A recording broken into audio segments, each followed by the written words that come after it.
Okay, welcome. So we're going to do an example of using the boundedness theorem. And in this example, we're going to show that given this polynomial function, that there doesn't exist any zeros that are greater than 3. And we're also going to show that there doesn't exist any zeros that are less than -1. And so we're going to use the boundedness theorem to show that to be the case. So what are we going to do? Well, this is our c value, right? So what we're going to do is we are going to use synthetic division with this. Okay, so we're going to do 2. Oh, by the way, notice that this is a polynomial function. Leading coefficient is positive, so we can use the boundedness theorem. Okay, so all the coefficients are real, with the leading coefficient being positive. So we're going to use synthetic division here. So our c value is 3, 2, and then this is going to be -5. Notice that we're going to need a place value holder because we don't have an x squared term. So we got to put a 0 in here. So it's going to be 2, -5, 0, then 3, and then 1. Okay? Now, let's do the synthetic division, see what happens. So we're going to drop the 2 down, and then we're going to get 6, which is going to give us 1. And then we're going to get 18, right? And then we're going to get 44, right? Is that right? Yeah. Hold on. 54. 54. And then this is going to give us 57. And then 3 times 57 is going to be 171.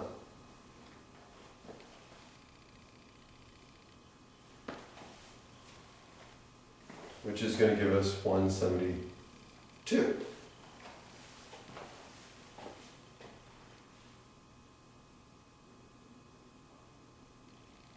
Oh, something's not right here.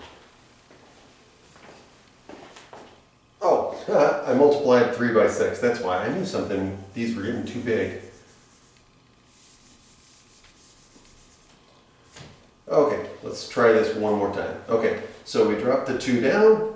3 times 2 is 6. This gives us 1. 3 times 1, I did the 3 times 6.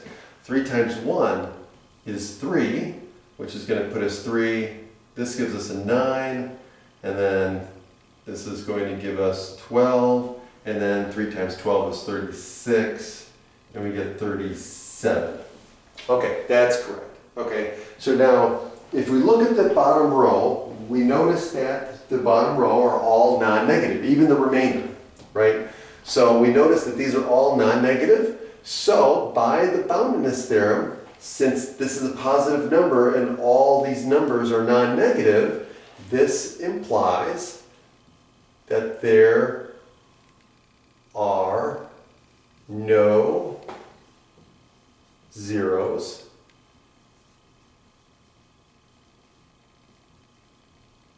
greater than 3, right? So these are non-negative.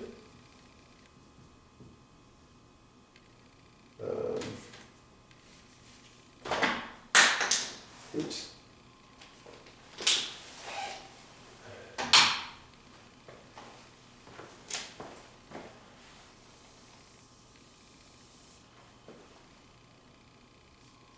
Right, so these are non-negative. And so therefore, by the boundedness theorem, there are no zeros that are greater than 3. And that's it for part A.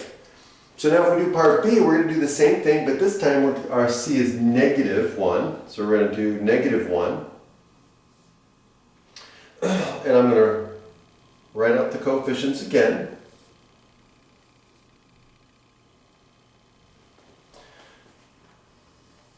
And so now I'm going to do the synthetic division. Hopefully I don't make a mistake this time. So I'm going to drop the 2 down. -1 times 2 is -2. This will give us a -7, which will then, when we multiply, will give us a +7. And so we add down, that'll give us a +7. And then we're going to get another -7, which will give us -4, and then that'll give us positive 4, which will give us 5. And so notice, in this case here, we got alternating signs. We got plus, minus, plus, minus, plus. Okay, so if we look at the bottom row, we see that we have alternating signs.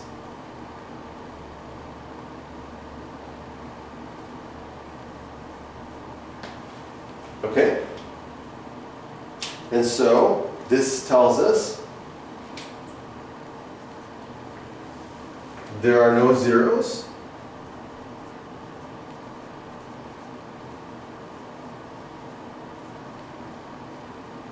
Less than -1 by the boundedness theorem. So C is negative, the bottom row is alternating in sign, and so the boundedness theorem tells us that there cannot be any zeros less than -1. And we're done. And that's how you use the boundedness theorem. Have a great day.